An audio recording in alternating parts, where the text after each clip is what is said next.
Hi guys, welcome to a special bonus edition of Veteran State of Mind.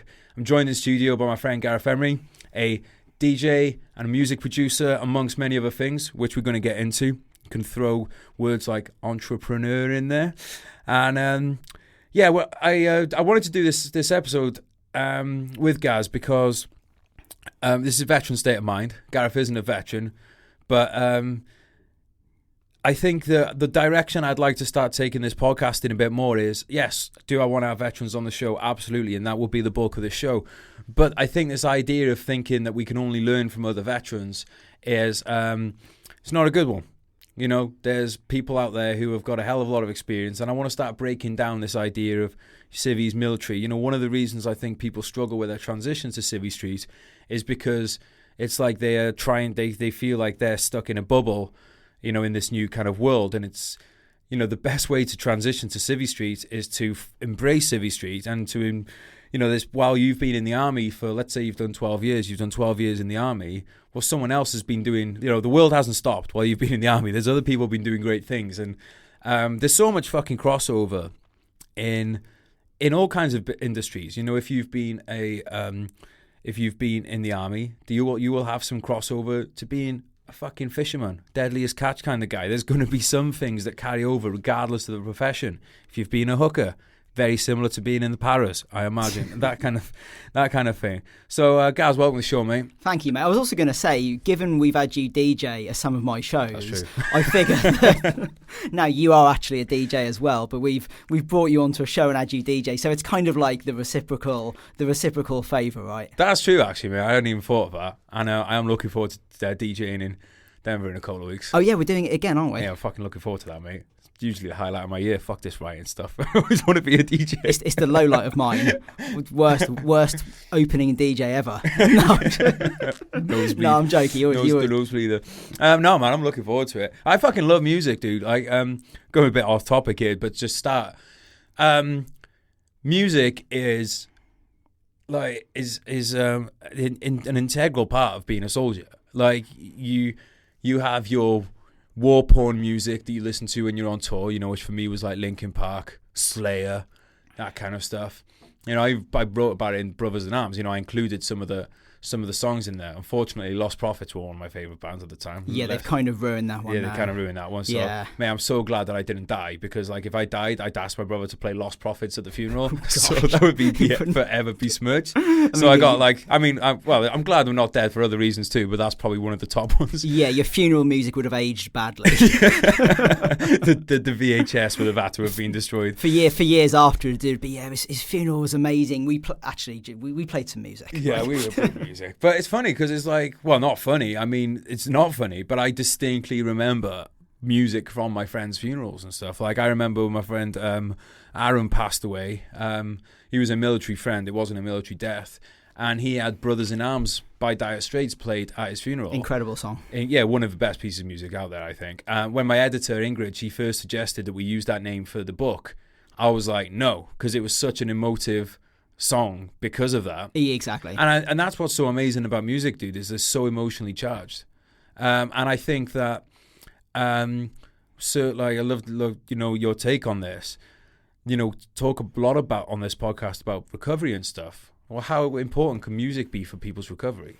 It happens so often. I get messages on Instagram or people in real life saying that, like, a track I've made has helped them through like a really shit time in their lives, and even people that have said this particular song saved me from suicide, which just blows my fucking mind. And I know the music I make is more on the emotional side, but I just never think when I'm in the studio finishing a bit of music, which to me is essentially rave music, to think that it ends up having that impact. And I don't know what to say. It just it's hard to wrap your head around, mate. Like, I've had some really nice messages since the book's come out from people, and some listeners of this podcast. You know who you are. Shout out to you guys. I'm not going to name drop people because you know it's privacy, but I appreciate you, and I really appreciate your messages. And even as much as I appreciate them, it's actually really hard for the message to sink in to your mind. If someone's telling you this and they're like, you know, you've really helped my life, and like, obviously that feels amazing, but it's almost like you're thinking in your own mind, couldn't have actually been me. Well, it's Do also, you know what I mean? It's also the fact that I feel like I've made the song from a selfish perspective, because when I write music, I'm not typically trying to write music for other people, because that doesn't usually create good art. Yeah. I'm just in the moment, and if anything, I'm trying to get myself out of whatever emotional sort of funk I'm in at that time. But that speaks to the human condition, though, mate. That like, there's no such thing as a unique feeling. Like if you're going through that, when it like out of a population of 7 billion people, it's going to connect with somebody else who's going through exactly, the same thing. Exactly, and I think I've been finding that with a book. Certainly, like, music is, it's you can push your buttons with it. If you go to the gym and you're listening to some laid back kind of vocal, trance, you might not have the bangingest workout. On the other hand, you stick a bit of 170 BPM on, you're probably not going to get to sleep. It's a bit like there's a music for every time. But I think the other thing about music, especially dance music, that I think is a very healing thing for people is the community. Yeah. Like, it was always the music for people the outliers. Right. Yeah. And, yes. And when I was first into electronic music, there was nobody I knew in my hometown of Southampton that was into it. So I would travel 2.5 hours up to Birmingham to hang out with people like you, who was travelling 2 hours south. Who were travelling 2 hours south to come and listen to this music. So it's always been like that, right? So, yeah, and I think that's also. I mean, now it's a much more commercially viable kind of music now, which is great. I think it's it's awesome. But I mean, to be fair, you could say that about a lot of genres of music. To be fair, before it was pretty much just staples. But now you can have any genre can pop up in the top 10. Right? Exactly. Which wasn't really a thing before. But it was great. Like you said, it's one of those weird things. When people ask me about like, why did you need to be a soldier? I was like, I just had to. And it's the same with dance music, particularly trance to begin with. It was like, why do you like that music? Or why did you want to go to clubs to listen to it? I just had to. It was the most awkward. It would have been a lot easier for me to have just gone out locally, but it was worth my while spending all of my time and money driving to different parts of the country to go to these events. And people are going to go now, it was just the drugs. Fuck you, motherfuckers. Never used to do any drugs. You didn't even take drugs, Didn't even drink back then, mate. So in your fucking face, naysayers. It was the music, mate. It was, and it's weird because I was like meeting people on internet message boards because I was just so desperate to consume this music, and like none of my mates were into it. I'd have to drag them along. My parents just thought I was fucking nuts. They're like, well, you're driving 3 hours away to go to a nightclub just like the ones we've got 10 minutes from here, to go out with people you've met on the internet. I was like, yeah. Our parents must have been so disappointed in us when we were that age. They're probably thinking like, Gareth and Gez can't get any mates in their own hometown. They're having to drive. They're pretending to meet up with another group of people. We know they're going on their own and they're not meeting up anywhere there. I think because you met my mum recently for the first time. Yeah. She was probably like, oh, you do have friends. Yeah, exactly. But it's but I'm still really good friends with like a lot of those guys, man. It's like I think, like you said, it was the kind of like the outliers. It was it was people who were trying to just break track and do their own thing, and I think that's been reflected in the careers that we've ended up in as well. Yeah. So talk a bit more about how you became how you went from clubber, lover of dance music, to professional DJ. Well, see, for me, I'd had this ambition of being a successful musician as long as I could remember. I started playing the piano at age 3 or 4, I think. Not formally, we just happened to have one in the house. Nobody played it. It was there as a decoration. And I would hear one thing I was able to do somewhat naturally, I could hear something on the TV and go and play it. Right. And that people realised that at school, and they'd get me to come and play an assembly and stuff like that. So, probably from the age of like 7 or 8, I'm like, yeah, I'm going to be I just got this picture of you in your head now of like you being on the piano in assembly. Or, make some fucking noise. Yeah, it was more like all things bright and beautiful, and the classic Church of England songs that we used to get played in assembly. So it kind of started then, and then. But the thing is, like, I grew up in a suburb on the outskirts of Southampton. Being a famous musician was not one of the choices a careers advisor would take seriously. So everyone just took the piss. Like even my parents and my mum, bless her, was a traditional type, and she was a teacher. And for her, the pinnacle of a career would have been being a doctor or a lawyer. And unfortunately, I was shit at science. Well, so at this point then, it's not to be a DJ, it's to be a musician. To be a musician, I wanted to be in a band, right? So like, you know, I was in a band from like 13 years old. We started out playing covers, then we started writing our own songs. And it all happened for me like at a really young age. We were playing in like the best pubs in Southampton, which is I know quite. But no, at the time it's a big deal. You were like 15 years old, as you're like, you know, the metric of measurement of success at that time is really high. I just want to point out too, because I know we get young listeners on here. So if you're like, say, in the 16, 17 bracket, you weren't alive when me and Gaz met when we were first going clubbing. And so your idea of DJs now are people that make a lot of money and stuff. I just want to point out it didn't used to be like that. No. So like when we started clubbing, there was a very, very few people that were even probably making an average living from it. It was a labour of love, absolutely. And I was playing in bands and stuff. It was like 15 years old, so like the pub would make our parents come, and they'd kind of like stand at the back. We were still allowed to drink though, which was awesome. That's awesome. You know, the rules were a bit lax back then. It's like you can drink, but you have to bring your parents along. Yeah, exactly. So yeah, I played in bands for a few years. It was still like a bit of a joke, and like my mum was thinking at some point he's gonna go and decide, you know, to do like what she would consider a real job. So did my university degree, was still in bands. We never got a record deal, never managed to get signed. I was about 21, 22 when I discovered electronic music, and I was like, wow. Firstly, I just loved it more than anything I'd heard before in my life. And I decided that was what I wanted to do. Secondly, I love the fact nobody else was involved. Yeah, like cool. Bands are we can swear, can't we? This is on the best state of mind. You can swear. It's encouraged, if anything. It is encouraged me, because I'm not allowed to do it on any like other appearances, so I have to get the extra the ones out here. So yeah, no, for bands, like, it's a fucking pain in the arse, right? You have to get 5 people to the same place at the same time. Yeah. You kind of have to make sure that like everybody else is like at a decent standard.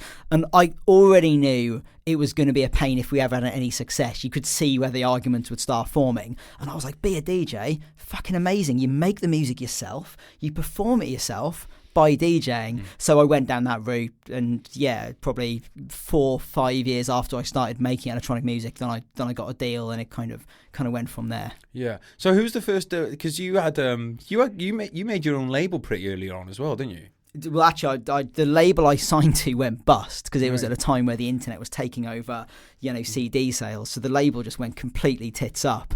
And I was like, oh, shit, well, I haven't got a record label anymore. And then we realised we could basically buy the label from, like, the smouldering rubble of which you cost. which perhaps if we'd sold more records wouldn't have happened. So we basically Mate, that's picked a great it up, insurgency technique. That is. But it was like, you know, the thing was, it was weird for me because I first had success at like, you know, 22 years old. I had a record that did really well. I was able to give her my job. That was Mistral. Mistral, yeah. And I went on tour, and I was like, wow, this is amazing. I've like finally made it as an artist. Unfortunately, I didn't make another good record for 5 years. So there was a period of time where like it all went to shit. I was making no money. I was back home at my parents. Were you ghost producing? Yeah. I was making music for other people. Nice. So I would basically find people that had money but no ability to make music. And, you know, they'd come over and paint. I just put my hand on them. Yeah. And it was good, right? They'd come over and they'd pay me £500 a day. Nice. And in one day I would write them a song. And that's what, 15 years ago? 15 years ago. Nice. So it was good money. The problem is, though, essentially I'd do that like Monday, Tuesday. Mm-hmm. And then by Wednesday, I was like creatively done because all my good ideas had gone into this music that I wasn't even putting my name on. So, but yeah, I you know, I was going to get sent to fucking work if I didn't make any money.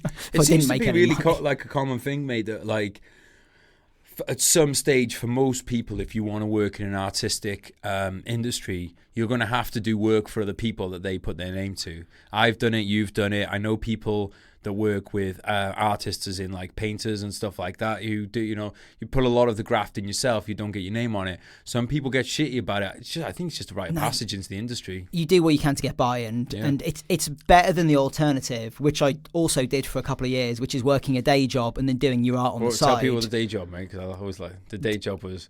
Yeah, I was doing web design. No, what about the MFI one? Oh, well, yeah, MFI, yeah. I sold furniture at MFI as well. I was good at that. I really enjoyed that. Funny enough, I actually didn't want to go to university because I was fucking loving selling furniture at MFI. We had a great group of people, and my parents were like, "You're not going to be." They're like, "We'll go with the music option." Right. But I was fine to stay at MFI selling furniture, but now they forced me off to university. But I did this web design job after college for a couple of years, whereby I was trying to make it in music. So I'd be in the office from 9 to 6, and then I'd come home and then I'd work on music from 7 till 1 or 2 in the morning, and I always looked like shit. I think that thing with the MFI though, mate, that I kind of think about that is that. A lot of people who want to be, let's say somebody wants to be a, let's say DJ, right? They'll turn their nose up at doing other jobs. You never know what skills in a particular job you'll pick up, right? Which will be useful 100%. To you. 100%. So, for instance, again, this is so if you want to make it in the artistic industries or any industry, to be honest, you have to have skill. The people that are really kind of successful, it's not just that what you're good at, So let's say, for instance. DJ, right? Yeah. It doesn't come down to just. We'll go more into depth of this soon, but it's not just how good can you make music. If you make amazing music in your bedroom, but you can't then pitch and sell your music and pitch yourself and sell yourself, that's not going to go anywhere. So, learning that learning that technique of sales at MFI probably serves you really well. When you then are having meetings and then you're meeting, like right now, you have great interview technique.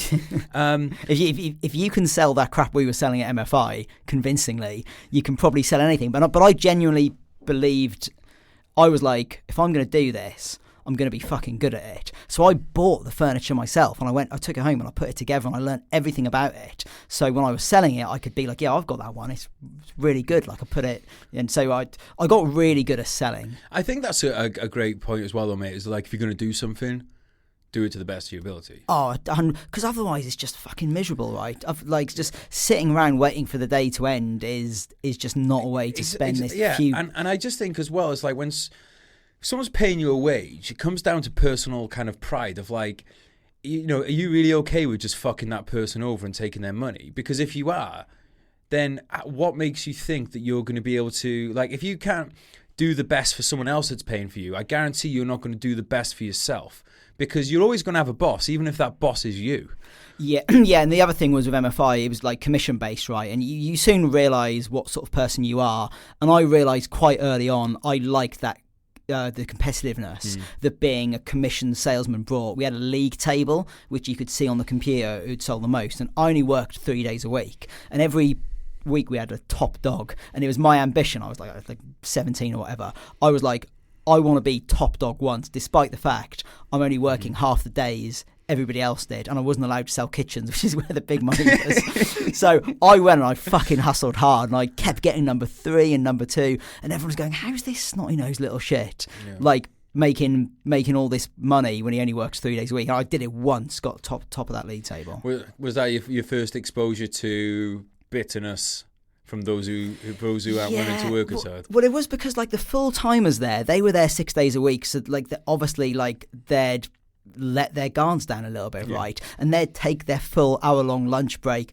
I was literally in there. I was on the floor from the beginning of day to the end. I wolfed down a sandwich 5 minutes and I was back out there because I just wanted to fucking smash it. Yeah, it's one of those, I look back at certain periods in my life where I did take my foot off the gas. There's a period between uni and between going to Iraq that I took my foot off the gas around that period, and I look at it now and I just think, God, that fucking year, what could I have achieved in that year if I'd have, really fucking gone for it, maxed out, as we, I'm both a fan of the old Ed Milet. Yeah. And so I beseech anybody, young people listening now, it's just keep your foot on the fucking accelerator, because that 1 year, it's like compounding effect with money. It's like if your compounding effect of of, you know, working in any job that you're in to the best of your ability. You know, like I could have learned in that year, it might not have been directly related to writing, but I could have learned intangible skills that would have benefited around it. And I think when you've been in a career a long time, you always get moments where you get a bit lazy and a bit fat and a bit like demotivated or whatever. And I think you're always going to have periods when you're hot and periods when you're cold. But that's why stuff like competition is so important, mate. Yeah, and because like that leaderboard, like I was thinking of a day, one of my mates, shout out Cookie, he reminded me that we won the flag competition when we were at my PTI school, which is the best section. And when he said that, I was like, yeah, we fucking did, didn't we? Fucking did win the flag competition. And it fired me up. Yeah. Because at the beginning of the course, we're like, oh, flag competition, fucking lame. Who cares? As soon as he got on those fucking things, it's like, let's go.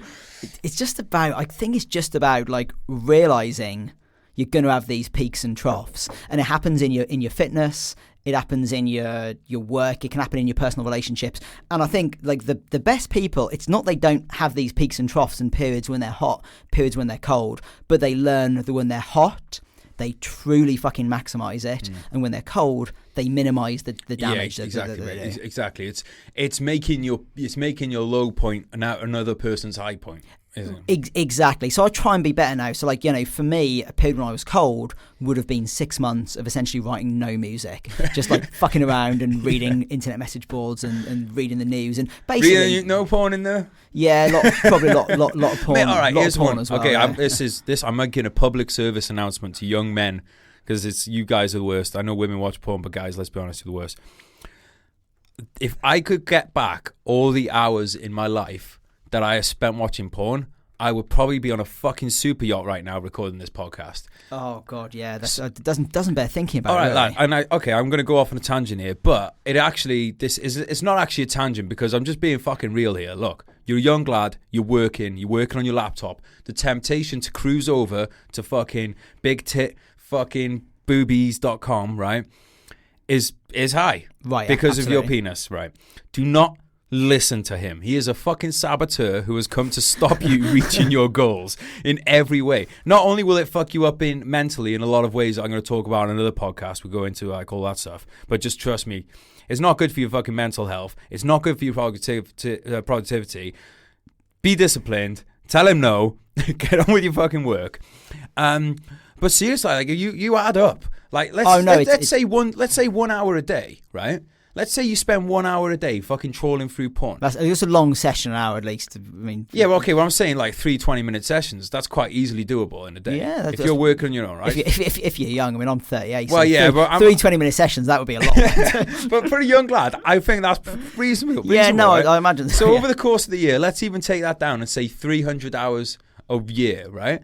So 300 hours a year, that's like over 6 work weeks that you're losing a year because of porn. That is absolutely fucking nuts. And also, that's like you say, before you even go into the it's. I was reading the other day that there's this epidemic of impotency amongst youngsters because they're so addicted to this world of porn, and basically they're used to having fucking 10 browsers open at once, and like there's anal sex there, there's fisting there, there's whatever in each one, and then when they're with a real woman where you can only do one thing at once, and you're probably not doing you're probably not doing anal sex or fisting, to be honest, unless you're with a parrot, unless maybe it's your birthday and your missus is very open-minded, like.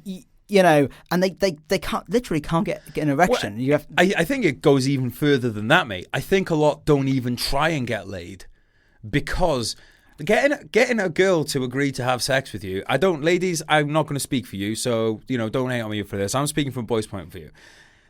If you're not a superstar DJ, it's not that easy. Or when you're a young lad. It's not the easiest thing. Some find it easier than others, but generally you can't snap your fingers and it happens. No. So a lot of lads would rather. And here's the thing as well. I'm sure you've been burnt too. I know I have. When you fucking put the effort in and you've tried to pull and you get fucking torched, you feel like shit. Oh no, I was shit. I was shit with women. Until now we uncover the real reason behind the music. No, well, yeah, that's the thing. I was pretty crap with women, and then I became a famous DJ, and it's amazing how that sort of things out. But like, you can understand why. Like, let's say there's young lads. He's 18 years old. He's nervous. He's not very good with women. Never been confident. Okay, so he can have his 10 browsers open, right? Or he can try and talk into a girl and risk getting fucking burnt. I can understand why it's happening. And I'm saying to you, because I know some of you listening right now, this is hitting a fucking chord with you. And I'll be the first one to admit, looking direct to camera right now, my name's Gez, and I used to be a porn addict. And I'm not anymore. Stop watching porn most of the time. Right? There's occasions you got to bust it out. It's like anything else. It's like we're going to talk about alcohol and stuff later. There's a time and a place for everything. That includes porn. But it's not every day. But I think, and this applies to a lot of stuff, it should be conscious rather than like an automatic process. That's a great point. So say you're trying to get your work and shit done. I don't think there's anything wrong with saying that at 9 o'clock, when my work's going to be done, I'm going to go and enjoy a bit of porn. With a glass of wine? Yeah. Well, some scented candles? It sounds a bit... Scented of bumholes? Glass of wine sounds a bit civilised, but however you want to do it. But you pick your time. Where I think it becomes particularly destructive is that you're doing your work, whatever it is, you hit a hard bit, you get a bit bored, and you're like, bang, straight onto Pornhub, and all of a sudden your day just melts away. All right. That's a great point, mate, because this ties into a bigger epidemic, which is distraction epidemic. Which is an so absolute... this isn't just about being distracted by porn. This is about being distracted by your phone, by your Netflix, by anything, right? You are the person that got me onto meditation, so thank you. Tell people, mate, how, on a scale of 1 to 10, how important is meditation to you? It's incredibly important. I mean, I will do meditation or some other sort of mindfulness. And when I say mindfulness, I mean like eyes closed, not doing anything else. Probably 5 days out of 7. I'd like to do it every day. But it changed my life. No doubt. When did you start doing it now? It must be about 5-6 years ago. But yeah, about 5 years ago. The first thing I got onto, and I still do this now, is a routine by Tony Robbins called his priming routine. And actually, for a lot of people who might have tried meditation and found it too hard or boring, or they fall asleep or whatever, which is me a lot of the time. I used to fall asleep when I first started. Yeah, it's easy to do. Because I find like if I've not had a great night's sleep, meditation is hard. And I travel so much. I'm often burning the candle at both ends. I'm often a bit tired, and meditation can put me to sleep. Tony Robbins' priming routine, which is you can Google it on YouTube. It's on YouTube. I'd highly recommend it. It only takes about 10-15 minutes. Basically, at the start, you imagine things you're grateful for, great moments in your life. So for me, it's like the birth of my kids and stuff like that. And then at the end, you're kind of imagining things you want to accomplish. So whether you want a Lamborghini or you want to lose like 50 pounds or whatever, and you visualize that result. So I'd say I probably split. I'll do half of the time I'll do that, and the other half of the time I'll do a more classic meditation. And what's great about both of those things is that when you've done them both enough times, you'll actually do them without sitting down to do them. Yeah. So, once you kind of... Like the whole meditation thing, I love using Headspace. You introduced me to it. I think it's a great app. Great app. But what I might do is if I find that my mind's wandering when I'm working, I might just close my fucking eyes for 5 minutes, 2 minutes, whatever, and concentrate on my breath. It doesn't need to be a guided, and that's just something that's kind of worked into, my life now. Same with the priming. There's a lot in that priming that's really. That's got a lot to do with it, but I might not do it as formally as, say, the Tony Robbins thing, but I probably will start my day by waking up and going, fucking hell, I'm so lucky to be... Because it's become such an ingrained thing now that it happens automatically. And gratitude is so fucking powerful, and I can't believe it took me until my mid-30s to really discover the power of it, but just sitting down and feeling grateful for whatever is good in your life, because as human beings I think we tend to focus on what is bad. So, and and for me, like a lot of the things I considered bad would be so absolutely inconsequential and pathetic, I imagine, particularly to the listeners of your podcast. So like I was waking up and I was pissed off because like I didn't get paid as much money as last year to go and play to like 50,000 people. Yeah, like you said, that's human nature though, mate. But the thing is about the gratefulness, I do think as well, is like part of being a man in your 20s is that you are a bit of a fucking dumbass. Yeah. Like and it's you are like, you do think the world revolves around you. you do get angry about things. Your testosterone is pouring out of your ears, and it's very easy to get upset and angry. So I think part of like the gratitude stuff just comes from, because it's the more life experience you have. I mean, it can go one or two ways. It can make you, if you feel victimized, you can feel less grateful. But like you said, if you have both of your daughters, that's going to make you more grateful for things. Right, and the thing with gratitude is, like you say, like once you've done it for a little while in what I'd call a formal setting, i.e. sitting down and spending 10 minutes doing it, it just starts to fucking work. And I've really found, so, you know, I'll force myself to do this 10 minutes and it feels a bit forced. I'm like, what am I grateful for? And I'll remember back, for instance, we were in Spain in the winter and my youngest daughter got very sick. She was in hospital for a week, had like pneumonia and stuff. I rushed back from the States, fucking tubes everywhere, horrendous experience. And whenever I dial back to that, I'm just so incredibly grateful that she's now healthy. It puts everything in perspective.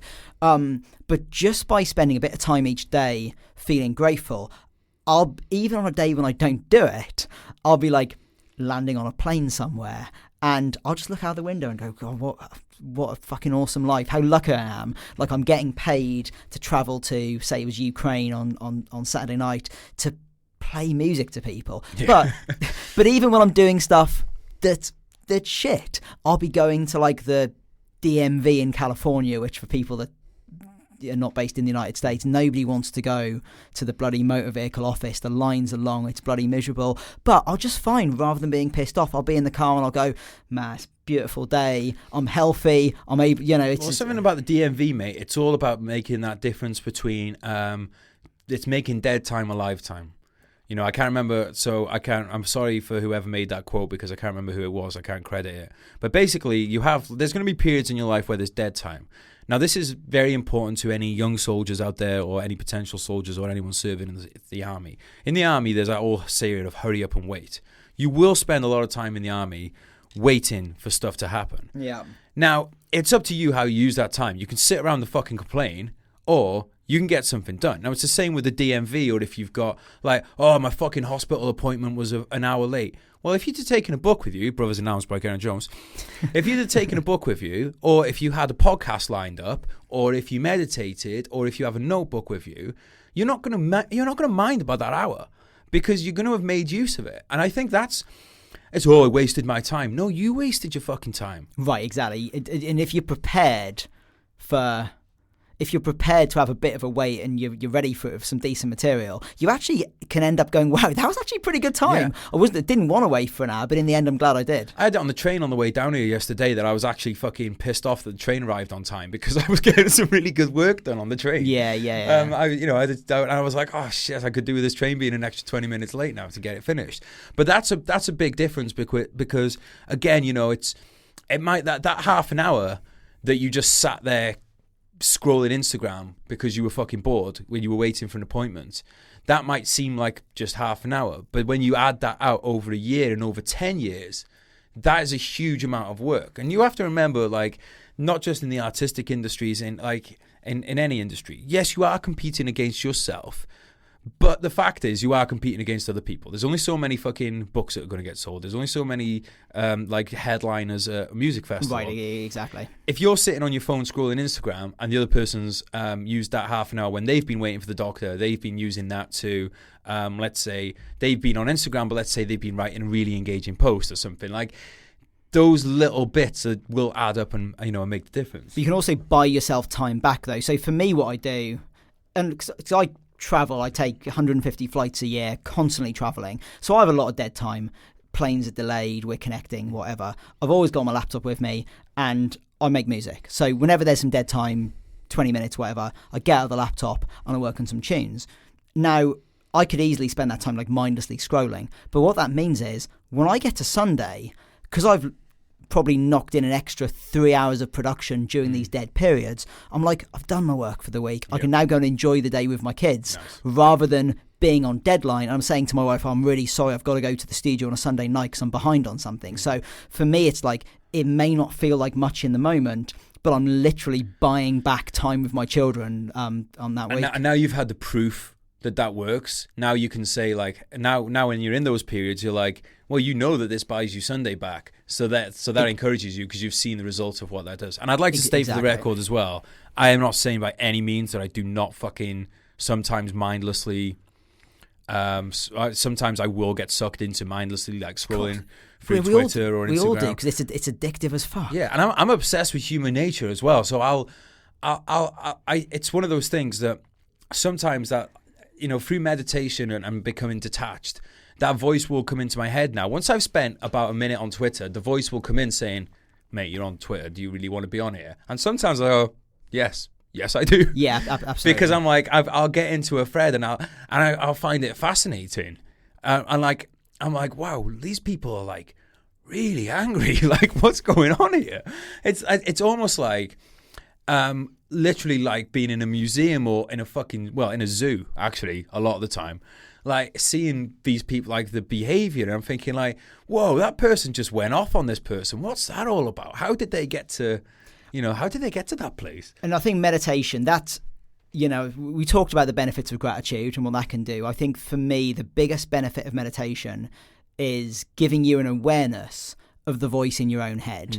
And I naturally am an angry person, and especially when things are not right, and I can be at an airport, and if something's going fucking wrong or whatever, like the gate agents, you know, people are dicks, right? Yeah. The gate agent's being a dick, and if a little voice in my head goes, you fucking dick, I would love to punch you in the face. Whereas like 5 years ago, that thread would then get continued until I'm literally shaking with rage. Almost immediately now, because of meditating, I have a better grasp of the voice in my head, and another voice goes, whoa, we're a bit angry today. Yeah. A bit true. What's wrong with you? Yeah. Why has that happened? And just by noticing it, you pull yourself down from the edge. So it's powerful shit when you start to get a grasp on your own thought process. Yeah, I mean, I do sometimes get like, I sometimes will like react to people on social media. Yeah. But what I will say is, even when I do react, my reaction's not as intense as the one that comes into my head.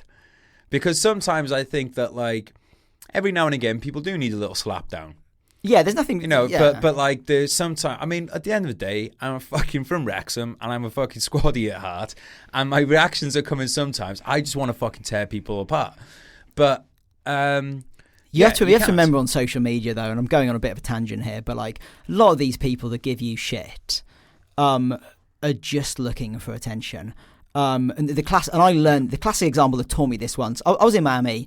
I was out having a few beers, and it was at the point where I'd get involved in these little arguments. So I used to get quite a bit of abuse because people knew, send Gareth Emery a tweet, you'll probably get an angry one back. Whereas now I don't reply to really anybody about anything, so it doesn't happen. Yeah. Anyway, so I'm in Miami, and this guy sent me a tweet, and he said, fucking hate Gareth Emery. Said if I see him walking around South Beach, I'm gonna go knock his head off. So I replied, said awesome. Said we're at Fat Sam's on Ocean Drive. I said come on over.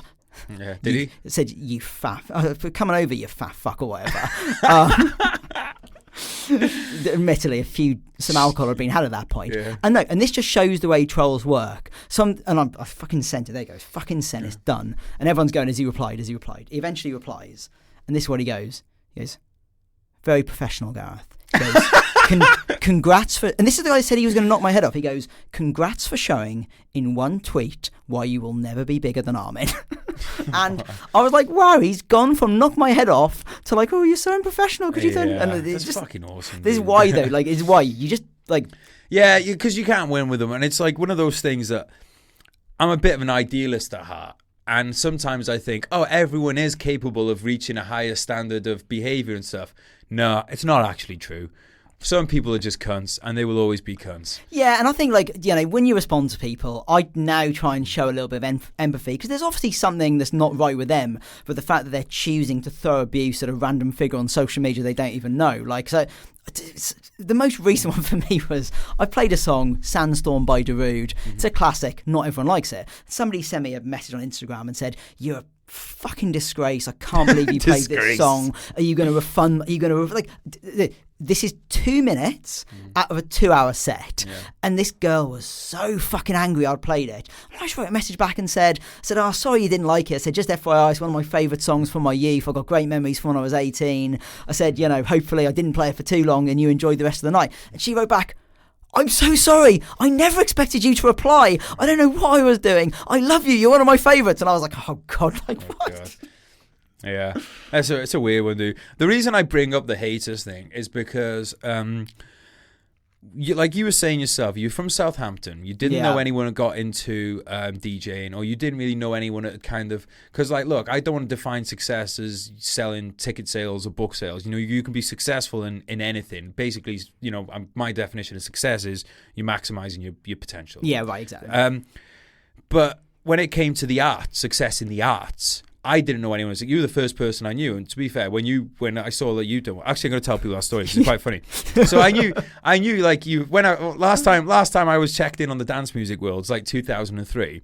You were still DJing, but it was like we were going to gigs in my Corsa, and we were like it was Travel Lodge, and and that was it, and a few free Stellas and stuff. Shared rooms. Yeah, shared rooms. So.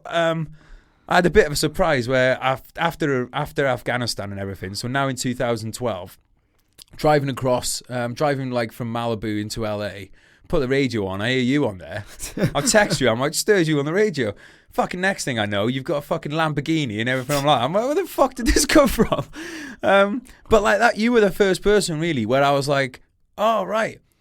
Someone I know could be successful. And I always, at that point, I had already started thinking that I could be, but it really just gives you the tick of, oh, it's not just something that happens to other people. It can happen to and you're like, you. If that Muppet became successful, like, fucking hell, how hard can it be? Because otherwise, it's people you see on TV who are like, they're just not like, it just makes a big difference when it's someone you know. So like what I want to get across to like young people or any people at any age, I suppose, listening is like, look, when you try and do something a bit different, people are going to be critical of it. Now, there's a couple of reasons why. Some because people are bitter old cunts or bitter young cunts and are just jealous. There's going to get that. But the other group of people you need to be aware of are people who they think they're doing the best for you because they just don't want to see you fail. They're trying to save you disappointment, right? Yes, exactly. So they're going to tell you in nice ways that, do you not think it's time that you give this up? And I've had it, you've had it, everyone's going to have it. It all comes from a good place. This is my family and my mum, who loved me more, I think, than anybody else on this planet, was kind of the first one when things weren't going well to say, like, you've done your best and now it's time to go and get a regular job. And there were many times for me after I'd gone full time in music, 2006, I went 4 months without a single gig, like not a single professional engagement, because nobody wanted to book me. Yeah. And even my own agent was going, yeah, he goes, you've had a good run, but now's maybe time. I was a one-hit wonder. I'd made one good track 4 years ago. I'd never followed it up. And everybody I knew was telling me, it's time to go and get a job. You're 26 years old. I was applying for jobs. I was talking to mates that worked in fucking banks and saying, like, is it too late to get in and come and work in like an investment bank or whatever? Yeah. And I'm amazed I didn't get off the train at that point. I'm very glad that I didn't. But yeah, it's a hard one to stick on it on me, because I've been at it's like I remember I finally got a book deal. Yes, here we go, £10,000. Now that doesn't go very far, especially when you're in fucking crushing amount of debt. Like, that was about enough to cover my interest for a few months. It's like. And it just made no sense for me to be continuing to do it either. Like, you basically have to just... It's something that you're probably going to have. Most people are going to have a slump or a very hard road to get into things. Yeah. But you need to... Don't get fucking angry with your family, though. It's so that to tie us into the military, young kids who are wanting to join and your parents don't want you to join. Right, put yourself in your parents' shoes. They've seen all the news about people dying in Afghanistan and Iraq. They've heard the horror stories about people getting fucked over by the MOD. Do you think that they're going to do backflips at the idea of you joining an organisation where your job is to shoot people in the face? Like, it's your decision. If you want to go and do it, then that's your decision to make. But don't be angry at your parents for thinking that way. You're a parent, mate. How would you feel if Sansa turned around and she's like, "Oh, Dad, I want to be in the infantry"? I mean, funny enough, if you'd asked me that question 10 years ago, I would have been like, fuck no. But obviously in the last few years I've spent a lot of time with veterans, obviously you and a bunch of your crew in Southern California, and there's quite a lot of good friends now from that background. It's just given me a much better appreciation of the sort of the life experience it gives you as well. You'd be worried, though. I'd be terribly fucking worried. But I also think like you're gonna worry about your kids, whatever they do. Doesn't matter whether they're in the safest job in the world or whether they're defusing roadside bombs in Afghanistan.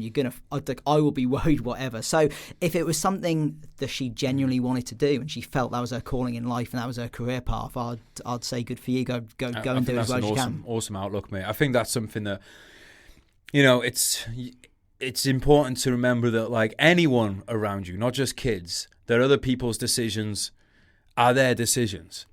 And it's like there's a difference between giving advice and trying to make someone's decisions for them. And that could be that you don't have to be a parent to be in that. It could be one of your mates saying, I want to, I see this a lot with the military. Some lads saying that they want to leave the military and they want to go and do other stuff, and other people trying to keep them in. It's like, it's not, it's their, a choice at this point. Just give them an opinion, fine. If you're in that position, give them an opinion, but then give them your support too. Yeah. Man, I want to go over a few things about like kind of like daily routine, like little kind of tips and tricks that help to be productive. Because I feel like you and I are both pretty prolific when it comes to work. We get a lot of fucking shit done. Yeah. And I think there's some like little tips and tricks we could give. So what's your kind of like what's your kind of day look like for getting work? Because you've got 2 kids. You're on the road a lot. You still get a lot done. So how do you get that done? Well, my routine when I'm at home in Los Angeles is pretty simple. My wife tends to get up first because I'm a night owl and I'll be having a bit of a lie-in. I'll get up at about 8 o'clock, go and do a meditation or mindfulness first. It's my first thing of the day. When I get up, I don't look at my phone. I'm not on emails. I'm not on WhatsApp. I'm not reading text messages. Yeah, because I think there's a big, if people have heard of a reactive state and I guess the opposite. What's the opposite? Is it a proactive state? Like a reactive state is where you're reacting to what other people want. So if I get up and the first thing I do is look at my phone, I've got emails, there's problems, like can you sort this out? This person's not paid you, and immediately I'm trying to solve those problems, which means I'm not being a good parent because my mind is elsewhere, and I'm not going to be good at making music. So I don't look at that phone till about 4 hours into the day. That's really helps me. So I'll get up, I'll meditate. I will take my eldest daughter who's 4 to school. Even if I've just had 2 hours sleep, I will always get up and do that school run. It's just really important to me. It's time we get to spend together, and because I travel a lot anyway, I miss out on it a little bit. Then I come back, and from say 9:30 till about 12:30, 1 o'clock, it's creative mode. So I'm writing. It doesn't matter. I could be writing music, composing songs, producing, but I like to leave a good chunk of the day when I haven't really got any commitments other than making some sort of art, because there's always people that want my attention. I just want to tell people as well, so like you got a TV show made as well. Right, yeah. So like it's it's not just about music, like you said, it's about getting art made. You've had other companies as well, and it's creativity doesn't need to be drawing, writing. Creativity, you can be creative in a financial way, in all sorts of ways. Yeah, I think whatever you're doing, if you have the ability to do this, leaving a good chunk of your day for kind of unscheduled free time, almost with like this childlike attitude, right? You take inspiration from like a way a child plays. That's how I want to spend those 3 or 4 hours. Doing shit because it's fun. Just doing shit because it's fun. Fucking around on a guitar, listening to music and going, how would I make something like that? And usually I get into like some sort of state of flow. There's an amazing book by a guy called Cal Newport called Deep Work, which is all about achieving that state. And then 12:30, 1 o'clock after lunch, then I will go and kind of enter the business side. So I'll open my WhatsApp, because that's where I have a lot of business conversations, open my emails, and then I just dive into this world of shit where I'm kind of in problem solving mode. And that will normally take me the rest of the day. And then 5:30, kids are back, so we always do a family. We do like a family dinner, like sort of like 5:30 till 7. Read books with the kids. Again, I'm always there for the bookends of their day, so I'll take the eldest one to school. I'll do the bedtime routine, bedtime stories, stuff like that. That takes me to about 8 o'clock. Hour of TV with the missus. That's as long as I tend to watch TV. From 8 till 11, I'm back in the studio again, fucking around. 11 o'clock or so, get a book, go to bed. Brothers in Arms by Geraint Jones. Yeah, I think I've read it. You were actually one of the first people to read that. I think one of the first 2 people to read that. Yeah, before you even had anything published. It was before I published stuff. Thank you, man. The second slot in the studio then, is that refining what you've done in the morning? No, the second slot is much more fucking around. So like the first slot, I've normally got a plan for. No. So that first slot, I'll be like, I need to work on this track. I need to spend 3 hours working on this tune. Now, I don't hold myself to that religiously. If I end up stumbling on a great melody, I'll go, right, scrap the plan. Right. We're going to follow that direction and write that. That's cool. But it's been more structured. Whereas that second slot, I'm dicking around. And that's the point where I might just be learning new things on the guitar or the piano, or if I decide to go and fuck around buying and selling bitcoins, or even, dare I say, watching porn. That is the time of the day when it'll happen. So it's a bit more free that time. Yeah. So I just want to stress a point for people on this, because it's like, some things won't be relevant to a lot of people. You might not drive your kids to school, but this is something that is relevant to everyone, and that is airplane mode and do not disturb is your best fucking friend for getting work done. And don't wake up with your phone by your bed. It's an absolute fucking Before disaster. You go to bed, you put your phone on airplane mode, you put it on do not disturb. You do not turn that phone back on until you've got your shit done in the morning. Because like, even if it's just an hour, so let's say in that first hour you wake up, you go, let's say maybe you go to the gym, maybe you meditate, maybe you do some reading, maybe you work on a project, but you do something that will move you forward in your life. Exactly. And then after all that, then you can come to the phone. And people say, oh, well, I need my phone on in the morning for such and such. All right, well, get up an hour earlier.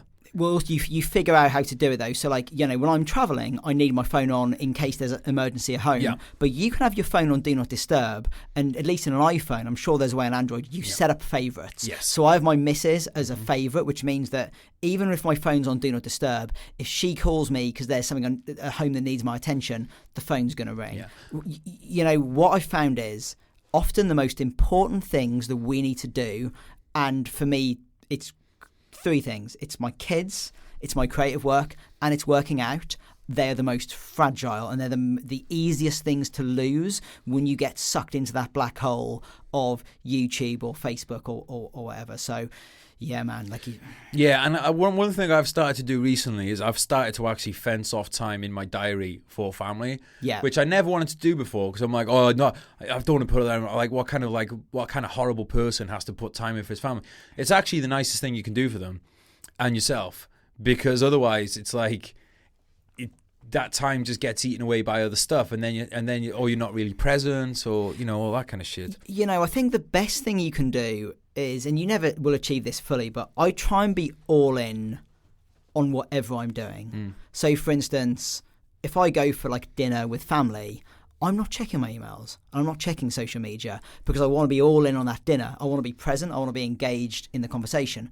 And then when I'm working, I'm all in on work. So, I don't even have my emails on my phone. And the reason being is, if I'm having dinner with my dad and it goes bing, I get a fucking notification, I've got an email, it's a problem to deal with, I'm not going to abandon dinner to fix that problem, but it's going to be bouncing around my head. Yes. So all of a sudden, I'm not thinking about dinner, I'm not thinking about my old man who I'm trying to talk to, I'm thinking about a problem which I can't even fix until I finish the dinner anyway. It's completely pointless. Leaving phone in the car is a good one, unless you live in Swansea or somewhere like that. But leaving your phone. But it's a good one. Like, if you're popping in to see someone, if you're going to, because again, how terrible can things go in half an hour? So let's say you're popping in to see someone for half an hour, right? If you leave your phone in your car, is the world really going to like fall apart in that half an hour?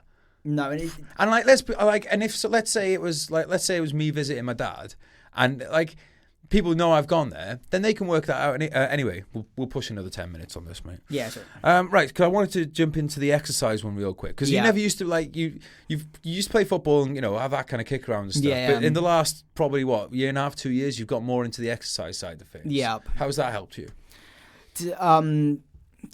I just like anything that takes my mind out of the sort of hamster wheel of work. That's cool. And especially where I have a decent amount of followers on social media, there's always something that has me thinking. So it also just keeps me sane when I'm on tour, and I found really helps with jet lag. Get down the gym pretty much as soon as I arrive, and lift some heavy things or go for a swim or whatever. And I'm not an animal like you, but I'm I will try and do some sort of weightlifting 3 times a week and some sort of cardio pull-ups. You got into because where I'll just tell people, you got pull up like a power station pull-up and dip bar out in your garden, which is a fucking amazing view over LA.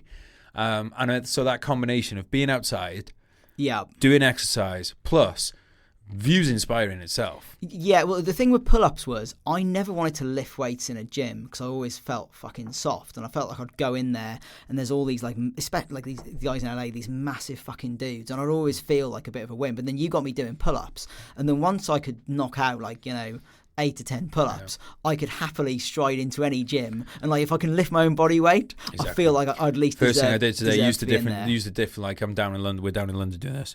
First thing I did today, went into the gym I haven't been to, straight to the pull-up bar. It's like going because it's look, I can do a set of pull-ups. You can do a set of pull-ups. It's because you don't want to be like that guy that looks like he can lift weights, but then can't actually lift his own body weight. That's pathetic. Exactly. But so for me, it's weightlifting. For me, it's weightlifting, swimming, playing football, like soccer for the Americans. And that has the added thing of it's team sport. Yeah. So you get that.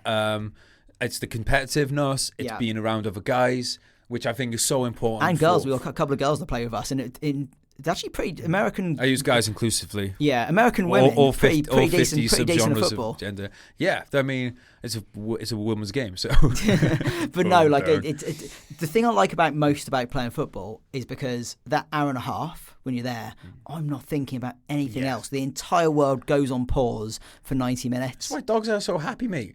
You just focus on chasing the ball around.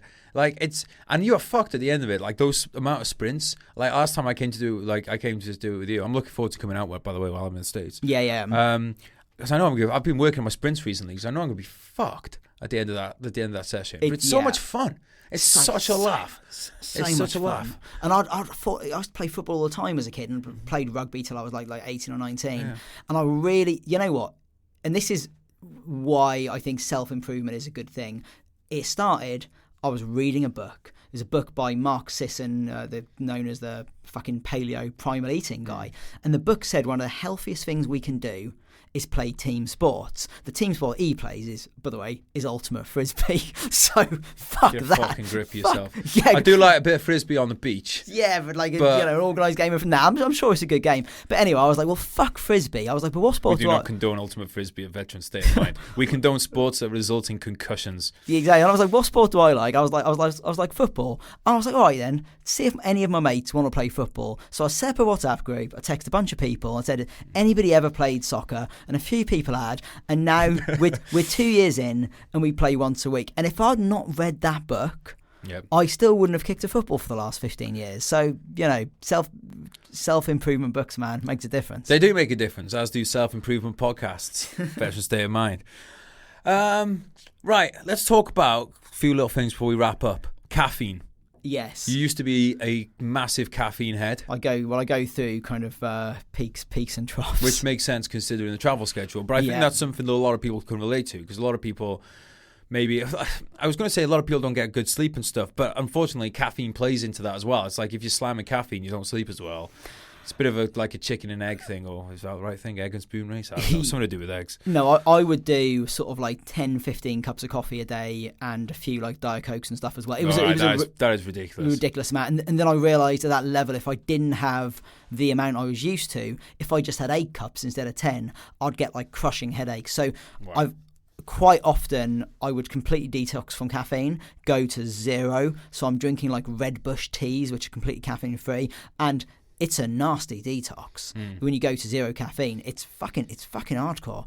And then usually after 2 or 3 months of nothing, then I'll gradually introduce it. So I'm having a little bit right now, but it's nothing like. Yeah, I'm at the thing right now where I'm having like a bit before the gym. Yeah, I'll have a decent coffee before the gym, and then cups of tea and stuff throughout the day. Yeah. But I have noticed now, because I've been doing that in the morning, God, I fucking crave a cup of tea. Well, and as a person who's had some addiction issues in his life, I 100% recognize the signs of an addiction. And I am addicted to cups of tea right now. I'm Geraint Jones, and I'm a fucking tea addict. Well, I think the hard thing about caffeine as well is what tends to happen is, once you have a certain amount every day, you need that amount just to be at your baseline. And once you've detoxed, you're at your baseline having nothing. And I'll tell you what as well, when you've had no caffeine for 2 months and then you go and have one coffee, it's a fucking powerful drug. Mate, I had the cup earlier when I was sitting on the pavement there. I had to slow down drinking. I was whizzing my tits off. It's powerful it was stuff. a proper, because like freeze-dried stuff, or no, sorry, you know what I mean? Like the instant dry stuff. Yeah. It's not that strong, really. I like just having a brew in your house, and whatever fucking brew they gave me earlier, I felt like it was Pablo's own fucking brand. I was fucking off my head. So yeah, that's I'm a little bit careful with it, but it's kind of, I guess the way I handle alcohol as well, peaks and troughs. Like, alcohol is another one then, because I've had something come up tomorrow. I'm not going to say what it is in case it doesn't come off, but I just had a message earlier where it was like, can you come in and meet these important people tomorrow? And it's a great opportunity for me, and I just went straight away yes. Now earlier on, instead of that coffee, there was a couple of people having gin and tonics, and I thought, fucking hell, those gin and tonics look good, and we're going to go and have dinner after this. Yeah. So if I'd have had a gin and tonic then, I'd have had a couple of drinks in here now, and then I'd have had a couple of drinks at dinner, and it might only be 6 drinks. Actually, knowing me, I'll probably wake up 3 days later somewhere on the other side of the country. And that's not, he's not even joking. No. Brothers now, I'm just going to Geraint Jones. Yeah, I mean, I would not be at my best tomorrow. So like when little things like that happen, I mean, so what I'm doing at the moment I'm doing like usually 3-4 weeks, and then having like a blowout weekend basically. Yeah. And that's what works for me. Some people, like you're saying, mate, it's that baseline. So if someone has 2 beers a night, they say, "Oh, it won't affect me." Well, it's because you get used to it. Right, and I've gone from both extremes. I've been an absolutely savage drinker, party animal, because I work in a party industry, right? So in my job, the alcohol is always available.